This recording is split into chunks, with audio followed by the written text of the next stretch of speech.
Saudara, terak atau slag industri ilegal peleburan aki bekas masih menggunung di sekitar permukiman warga desa Cinangka, Ciampe, Kabupaten Bogor, Jawa Barat.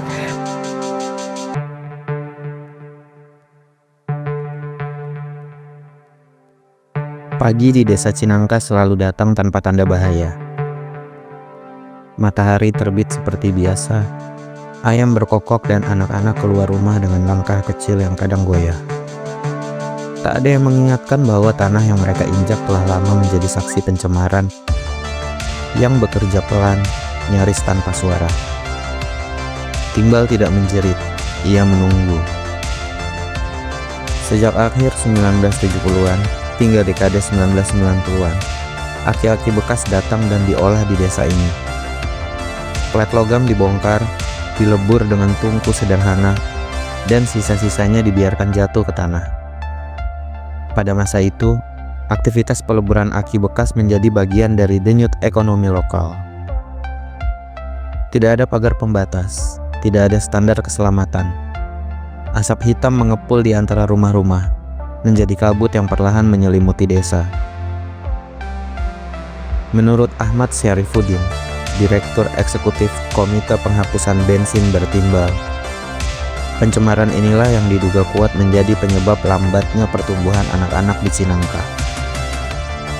Dalam wawancara Kompas TV program Aiman, ia mengingatkan bahwa ketika pabrik peleburan aki bekas masih beroperasi, wilayah sekitar desa kerap tertutup kabut pekat. Udara dan tanah terkontaminasi zat beracun berbahaya. Waktu proses peleburan masih marak-maraknya ya.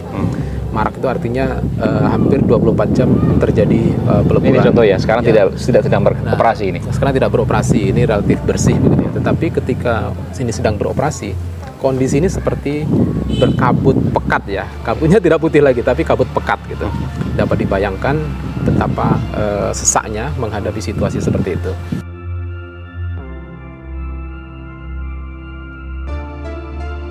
Timbal tidak hanya menetap di satu titik, ia menyebar jauh.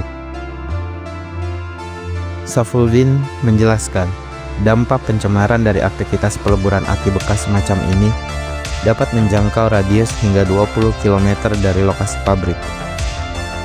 Artinya, Cinangka bukan sekedar desa korban, melainkan pusat dari lingkaran pencemaran yang lebih luas.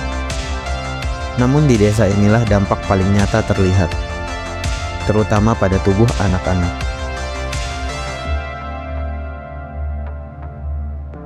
Anak-anak menjadi penanda paling jujur dari krisis yang terjadi.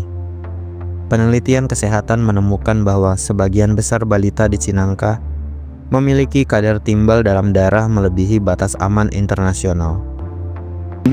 Pemeriksaan darah BLL ya, blood level pada anak-anak umur 1 tahun sampai 5 tahun, di mana darah anak-anak di kawasan desa Cinangka, Kabupaten Bogor itu sangat terpapar tinggi logam berat timbal di dalam darah anak-anak di.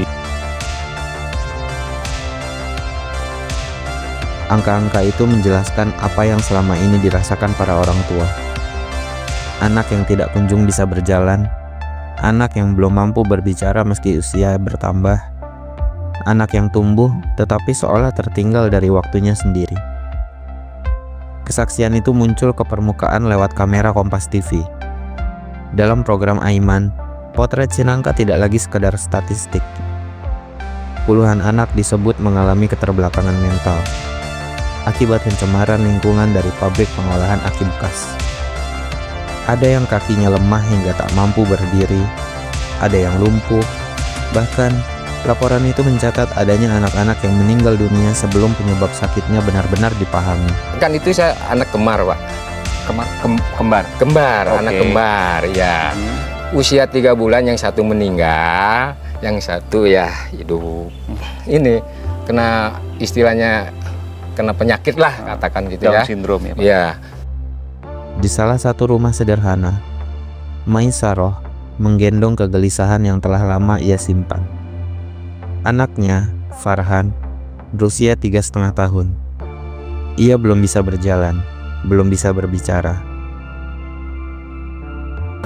Ini apa katanya lambat katanya, kata dokternya lambat, bisa tapi lama-lama bisa harus terapi di rumah, terus terapi ke puskesmas juga gitu. Belum bisa ngomong juga. Belum bisa ngomong? Iya. 3,5 tahun? Iya, biasanya kan anak-anak 2 tahun aja. Satu suku kata kan biasanya bisa, Bu, ya? Iya. Satu suku kata, kalau 3,5 tahun harusnya sudah bisa. Bisa bicara. Satu kalimat, bisa iya. bicara, bisa komunikasi. Iya. Tapi ini saya tanyakan, satu suku kata nggak bisa? Bisa, misal kalau minta sesuatu dia nunjuk. Misalnya gimana? Makan Saya contohin nggak, Bu? Kalau mau makan dia minta di rumah, tempatnya piring gitu, tunjukin sendiri, minum tunjukin. Oh, tapi sama dia nggak ngomong sama sekali? Enggak, paling katanya gitu doang, tuh katanya itu saja. Ibu nggak curiga ada banyak warga, ada banyak anak-anak di sini yang mengalami hal yang sama? Curiga juga. Iya, Ibu makanya tanyakan nggak itu ke dokternya? Iya, makanya saya sering ke puskesmas nanya, kenapa lambat, kan orang setahun kalau normal Dan kan bukan jalan. cuma ibu aja kan, ada Iya, banyak lagi yang iya, lain, bukan iya. cuma berdua aja, Iya, ada yang makanya lain. curiganya gitu.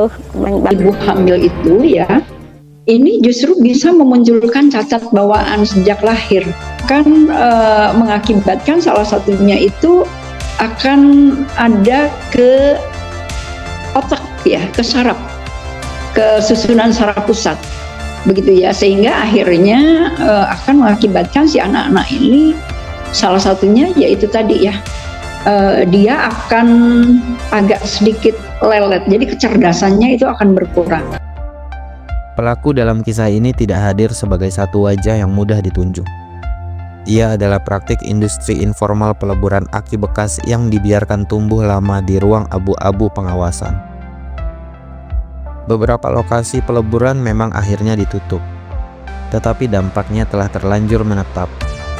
Timbal tidak ikut pergi bersama mesin dan tungku.